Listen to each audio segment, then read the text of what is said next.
शेवगाव हत्याकांड हे मानवतेला काळिमा फासणारं असून अंगावर शहारे आणणारी ही घटना अत्यंत दुर्दैवी आहे। आप्पासाहेब हरवणे कुटुंबाचा जीवनपट निष्कलंक होता।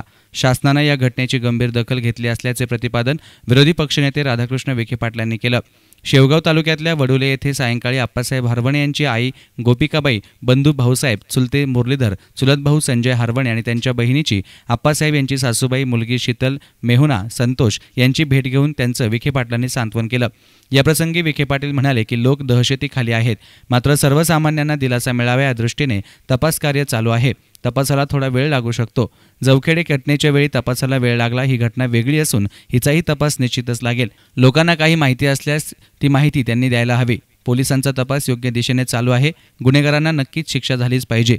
आई गोपिकाबाई आणि सासू राधाबाईंना त्यांनी थोडे सावरा, धीर धरा, शीतलसाठी मन घट्ट करा, म्हणजे तिला आधार मिळेल। जवळच्या मंडळींनी शांतता पाळली तर शीतल लवकर सावरेल असं सांगून आपल्या मनात याबाबत काहीही शंका असल्या तरी त्या स्पष्टपणे पोलिसात बोला, घाबरायचं काही कारण नाही असा धीरही विखे पाटलांनी दिला। अतिशय दुर्दैवी घटना होती। अंगाला शहारे आणणारी आहेत, परंतु म्हणजे मानवतेला सुद्धा अतिशय काळिमा फासणारी घटना आहे। निरपराध लोकांचं या ठिकाणी बळी गेलेला आहे आणि याचं दुःख तर सर्वांनाच आहे। निष्कलंक अशा प्रकारचं त्यांचा संपूर्ण जीवनपट होता, ही काही माहिती मला मिळाली।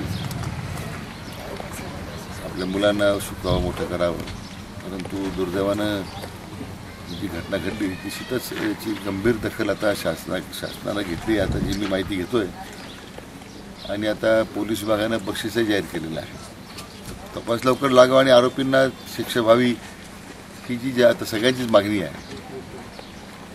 राज्य शासनाला काय सांगायचं? तपास लवकर पूर्ण करावा, कारण लोक दहशतीखाली आहेत आणि त्या लोकांमध्ये एक प्रकारचे जे दहशत जी आहे ती कमी व्हावी आणि सर्वसामान्य माणसाला त्यातून दिलासा मिळावा। परंतु लोकांची दहशत कमी होण्यापेक्षा या घटनेचा काही संबंध नाही ना, जसे की विरोधी पक्ष कुठे आम्हाला या प्रश्नात काही राजकारण आपण आणू नये याची माझी विनंती आहे। प्रेशर कुठे?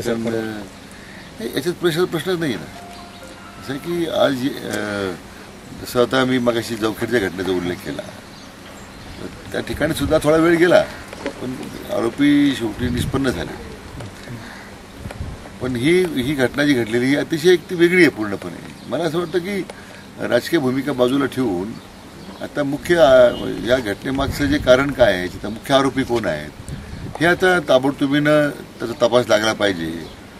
जसं पोलीस अधिकारी तपास करतायत त्या पद्धतीने जनतेला सुद्धा माझं आव्हान आहे की त्यांच्याकडे काय संदर्भात माहिती असेल त्यांनी सुद्धा प्रशासनाला दिली पाहिजे।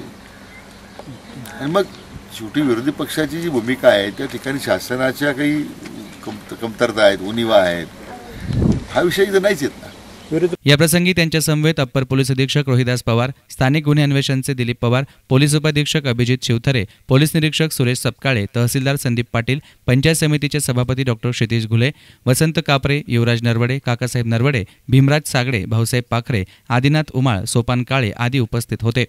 News reporter Sandeep Dehadray, SN media, Shevgaon.